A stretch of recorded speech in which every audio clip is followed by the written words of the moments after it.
बच्चों, इस क्लास में हम लोग एक्सरसाइज 1.1 एनसीईआरटी की बुक का सॉल्व करेंगे क्वेश्चन नंबर 11। चलिए रीड करते हैं। क्वेश्चन नंबर 11 क्या है? Show that the relation R, relation को रिप्रेजेंट किया जा रहा है आर से, in a set A of points in a plane. देखिए, जिस सेट से ये रिलेशन बना हुआ है उस सेट का नाम इन्होंने रख दिया है ए। वो set A points in a plane, एक प्लेन पर लाई करने वाले पॉइंट्स का कलेक्शन है, और उसी सेट में से एक रिलेशन बनाना है। तो सेट ए को आप नोट कर सकते हैं, पॉइंट्स इन अ प्लेन। चलिए आगे क्वेश्चन को पढ़ते हैं। बाई आर मतलब रिलेशन क्या है? देखिए, P कॉमा Q, ये P क्या होगा? इस सेट से लिया गया एक पॉइंट। ये Q क्या होगा? वो भी इस सेट से लिया हुआ एक पॉइंट होगा। और रिलेशन कुछ इस तरह से है, distance of the point P from the origin is same as the distance of the point Q from the origin.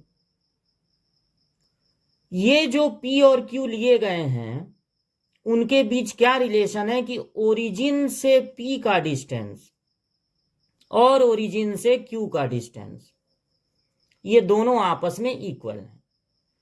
Is an equivalence relation, हमको ये शो करना है कि ये एक इक्विवेलेंस रिलेशन है। वही रिलेशन इक्विवेलेंस होता है जो रिफ्लेक्सिव भी हो, सिमेट्रिक भी हो और साथ ही साथ ट्रांजिटिव भी हो। Further show that the set of all points related to point P that is not equal to 0 0 is a circle passes through P with origin as center। बाद में चल के हम लोगों को यह प्रूव करना है कि जितने ऐसे पॉइंट होंगे जो P से रिलेटेड हैं वो सारे के सारे मिलकर एक सर्कल बनाएंगे। ऐसा सर्कल बनाएंगे जिसका सेंटर होगा ओरिजिन। ये पूरे क्वेश्चन का मतलब है। लेकिन पहला काम हम लोगों का ये है कि सबसे पहले हम लोग ये प्रूव किया जाए, शो किया जाए कि ये जो रिलेशन है वो रिफ्लेक्सिव भी है और सिमेट्रिक भी है, साथ ही साथ ये ट्रांजिटिव भी है।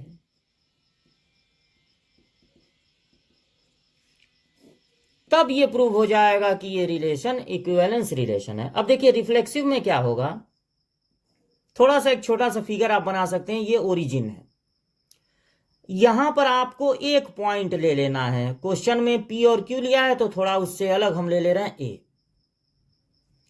सिमेट्रिक में आपको दो ऐसे पॉइंट लेने होंगे, A ले ले रहे हैं और एक B ले ले रहे हैं, कि OA बराबर OB हो।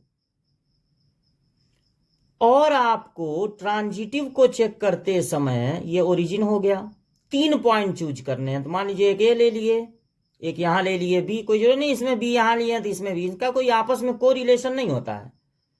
और यहां पर एक पॉइंट ले लिए C। रिफ्लेक्सिव में क्या होता है, दोनों डोमेन और रेंज या X और Y की जगह हम लोग एक ही पॉइंट रख देंगे और ये देखेंगे, पता लगाएंगे कि एक ही पॉइंट दोनों जगह रखने पे ट्रू आ रहा है कि फॉल्स। तो अगर हम यहां पर A रख देते हैं तो अब इस रिलेशन में, ये जो रिलेशन है उसमें हम P की जगह भी A रखेंगे और Q की जगह भी A रखेंगे। तो आएगा relation OA equal to OA। अब बताइए, अगर आप O से A तक का डिस्टेंस एक बार मेजर किए फिर दोबारा मेजर किए, रिफ्लेक्सिव में दोनों पॉइंट सेम होना चाहिए, तो क्या दोनों बार अलग अलग आएगा? नहीं, दोनों बार सेम आएगा। अगर एक बार 4 सेंटीमीटर आ रहा है तो दूसरी बार भी 4 सेंटीमीटर आएगा, यानी ये ट्रू है।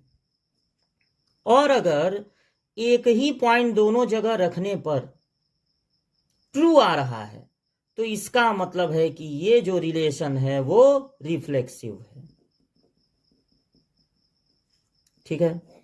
सिमेट्रिक को हम कैसे चेक करते हैं? पहले हम ये मान लेंगे कि पॉइंट ए और पॉइंट बी के लिए ये जो रिलेशन है वो ट्रू है।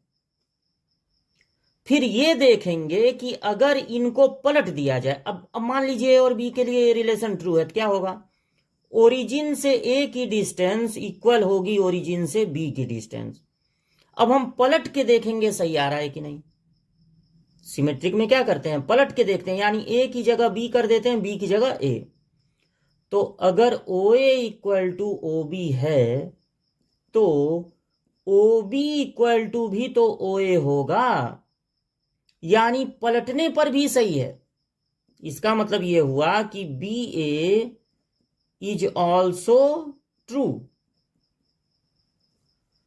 तो अगर पलटने पर भी सही आ रहा है तो अब हम लोग यहां पर बता देंगे कि ये सिमेट्रिक है। यहां पे लिख दीजिएगा इट इज सिमेट्रिक। अच्छा, और आगे बढ़ते हैं। ट्रांजिटिव कैसे चेक होता है? ट्रांजिटिव के लिए हमको लेना है 3 पॉइंट और ये बता देना है कि ओ ए O B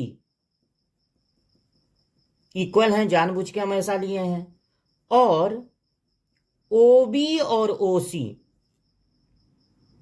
O A equal to O B है, O B equal to O C है। और अब ये पता लगाना है कि अगर ये बीच वाला हट जाए, ओ बी हट जाए, तब ये सही आएगा कि नहीं। तो अगर O A equal to O B है, O B equal to O C है, तो इसका मतलब है कि ओ ए और ओ सी भी इक्वल होंगे।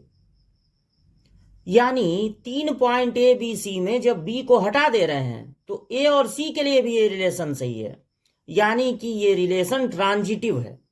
ट्रांजिटिव भी यस हो गया और सिमेट्रिक भी। अब हमको ये बता देना है, लिख देना है कि this relation is reflexive, symmetric as well as transitive. Therefore, it is equivalence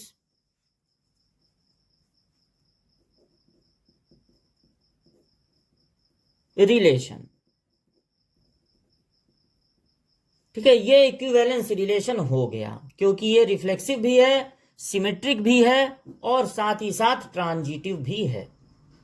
चलिए, पहला पार्ट तो इसका लग गया। अब देखिए ये दूसरे पार्ट में क्या कह रहे हैं। अब देखिए क्वेश्चन का दूसरा पार्ट हम लोग लगाते हैं। दूसरे पार्ट में कहा गया है कि आप अब ये शो कीजिए कि all the points related to P, all the points related to P, जहां पर पी ओरिजिन नहीं है। तो थोड़ा सा फिगर से इसको समझिए। मान लीजिए ये ओरिजिन है लेकिन पी यहां पर नहीं, कहीं और है। तो पी मान लीजिए कितने डिस्टेंस पर है? ए। अगर हम ये सपोज करें कि ओ पी इक्वल टू ए है, ये जो डिस्टेंस है यहां से यहां तक वो स्मॉल ए है, then all the points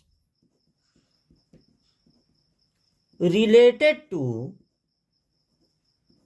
P will be at distance small a from origin। अब जितने भी पॉइंट P से रिलेटेड होंगे वो सारे के सारे ए डिस्टेंस पर ही होंगे, वो सारे के सारे ए डिस्टेंस पर ही होंगे, क्योंकि यही तो रिलेशन है कि जो भी पॉइंट हमको लेना है ओरिजिन से उसकी डिस्टेंस सेम होनी चाहिए, ओरिजिन से उसकी डिस्टेंस सेम होनी चाहिए। Then all the points related to P will be at distance A from the origin. Therefore these points, ये जितने भी पॉइंट पी से रिलेटेड है मतलब वो सारे ए डिस्टेंस पर हैं, ये सब मिलकर क्या बना देंगे? एक circle. Therefore all these points will make a circle whose centre is at origin.